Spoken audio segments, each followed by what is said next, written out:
Sobat sehat semuanya, saya Dr. Tirta Wijaya. Di channel ini kita akan bahas berbagai masalah seputar kesehatan dan pada kesempatan kali ini kita akan membahas mengenai sakit MAH atau sakit lambung yang kronis. Jadi istilah MAH itu sebenarnya adalah bahasa lain dari lambung dalam bahasa Indonesianya.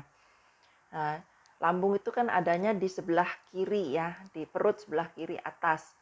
Jadi kalau sakit MAH itu sakit sebelah kiri atas, organnya organ MAH gitu ya, lambung yang berlangsung lebih dari 2 minggu. Kronis itu artinya lebih dari 2 minggu untuk organ ini. Jadi istilah kronis itu artinya jangka panjang. Sedangkan kata lainnya akut itu berarti jangka pendek.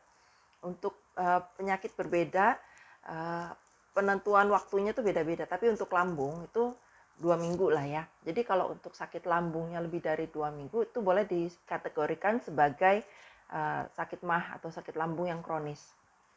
Sebabnya macam-macam, tapi ada satu sebab yang paling sering terjadi, gitu ya. Oke, sebelum kita masuk bahasan lebih lanjut, untuk sahabat sehat yang baru pertama kali gabung di sini, boleh subscribe di YouTube channel ini dan klik notifikasi button supaya nanti kalau saya ada upload video baru, sobat sehat nggak ketinggalan.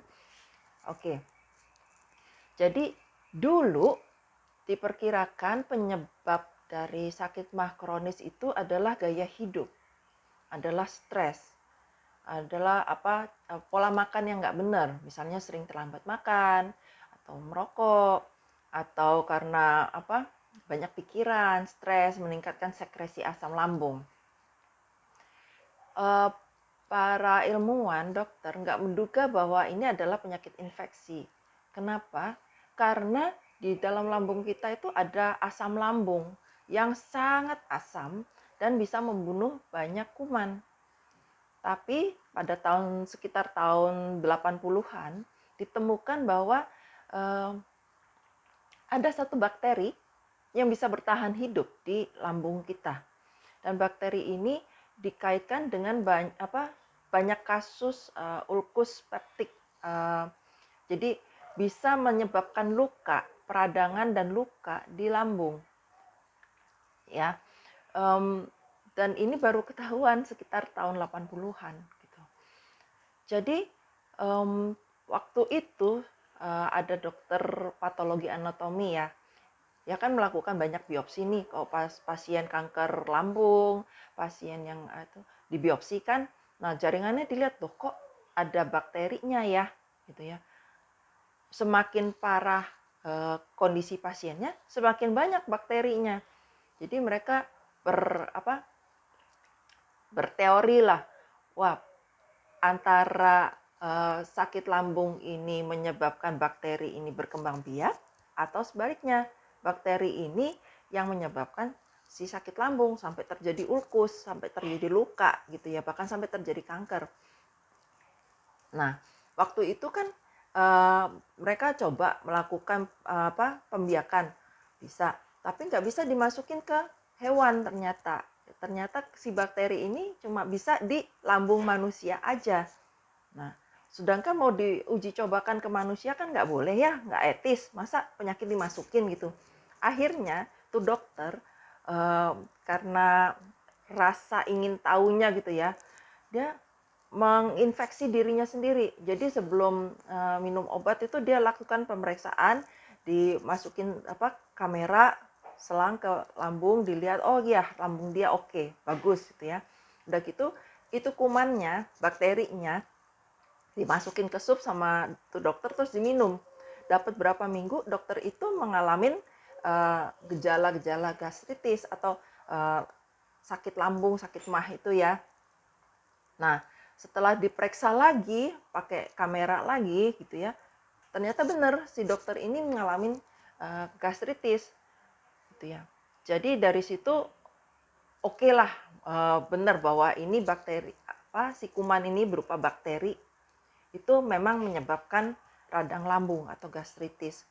Dari situlah pengobatan untuk radang lambung, gastritis, sakit MAH yang kronis itu berubah drastis. Jadi kalau yang dulunya uh, pengobatannya diarahkan pada gaya hidup, pola makan, manajemen stres yang baik, sekarang berubah karena ini bakteri, pengobatannya dengan antibiotik.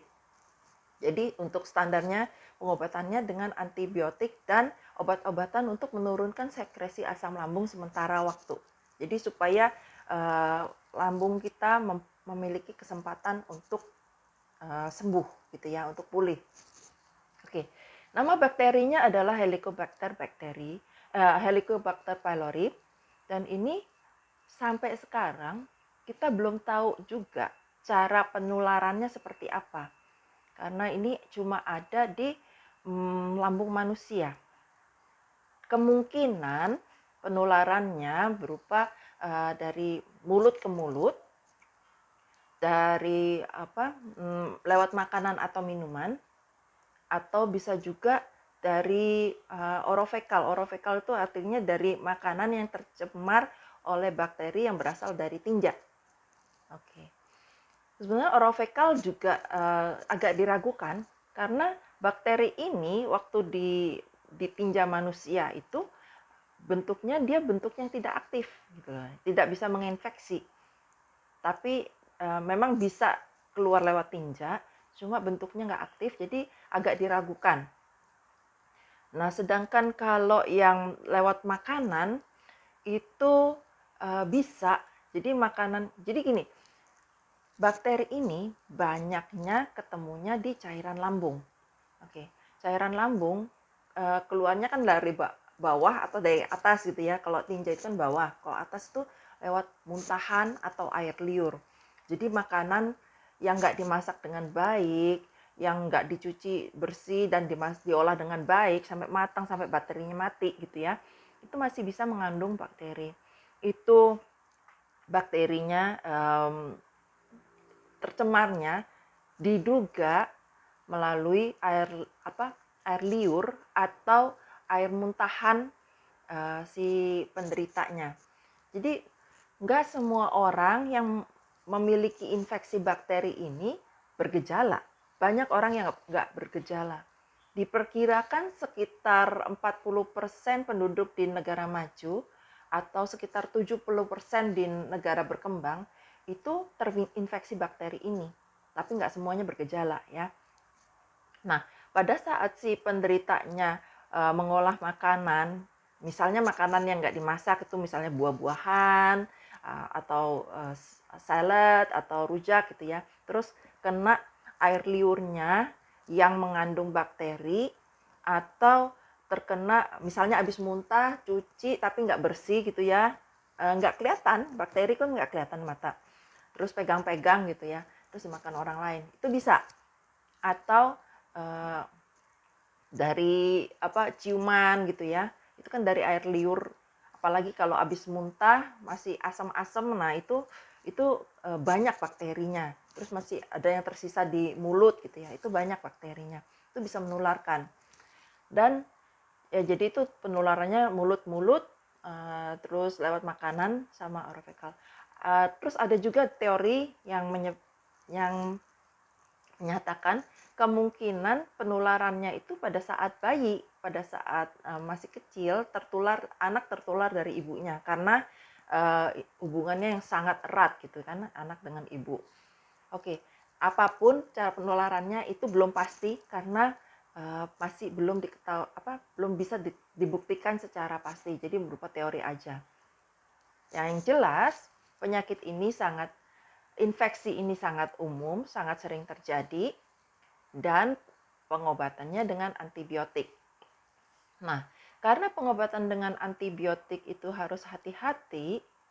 Kenapa harus hati-hati? Karena takut terjadi resistensi antibiotik. Jadi pengobatannya harus pastikan dulu bahwa benar ini bakterinya Helicobacter pylori. Jangan asal-asalan, oh sakit lambung, sakit mah kronis, jepret kasih antibiotik. Nggak bisa begitu. Kita harus pastikan dulu bahwa pasiennya ini benar-benar menderita infeksi Helicobacter pylori. Baru kita kasih obatnya yang itu saya sebutkan tadi, antibiotik dan obat untuk menurunkan sekresi asam lambung.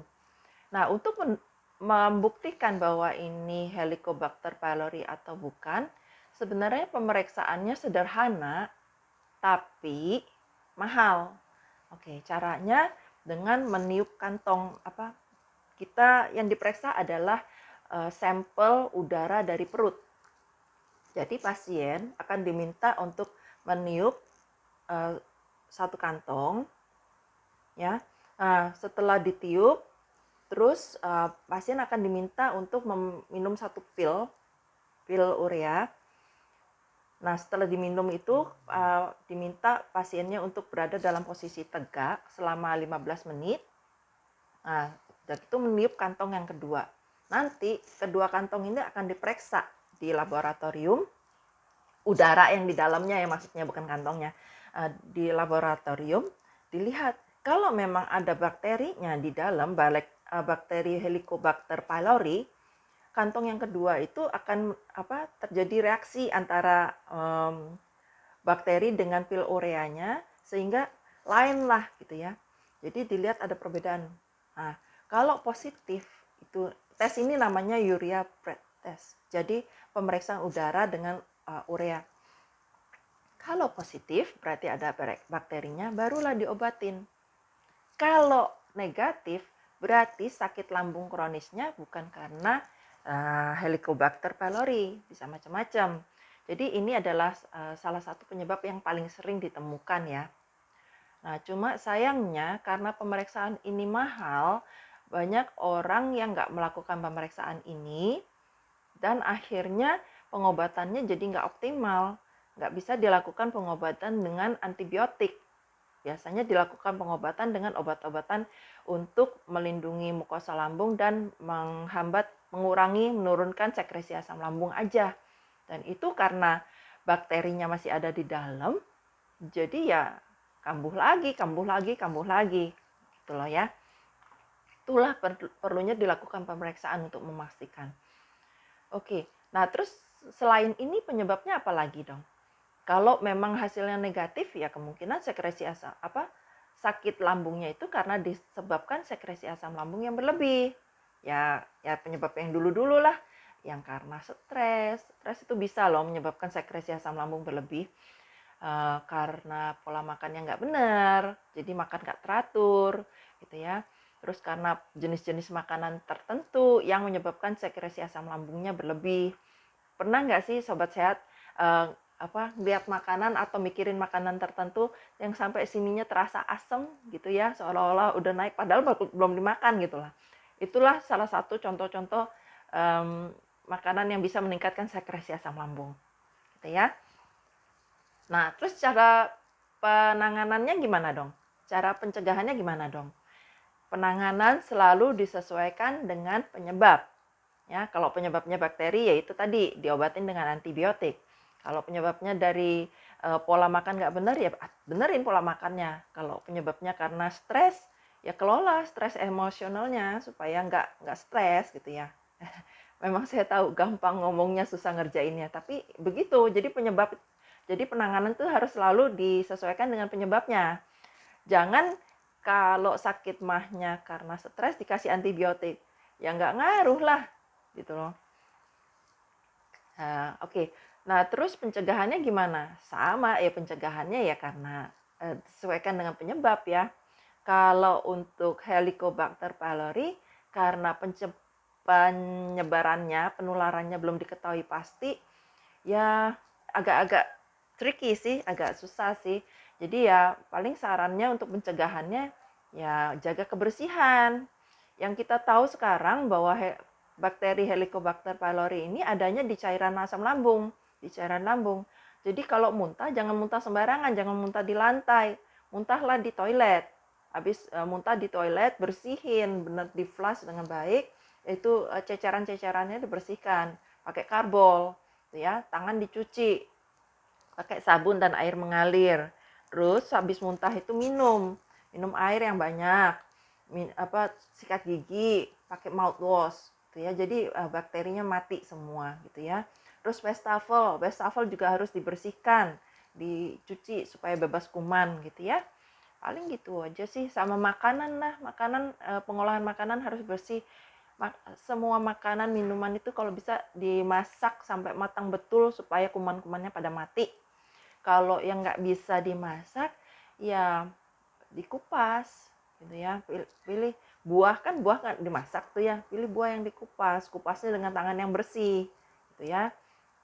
Jadi kalau nggak dimasak harus diolah dengan secara higienis. Itu aja paling untuk pencegahannya, penata laksanaannya.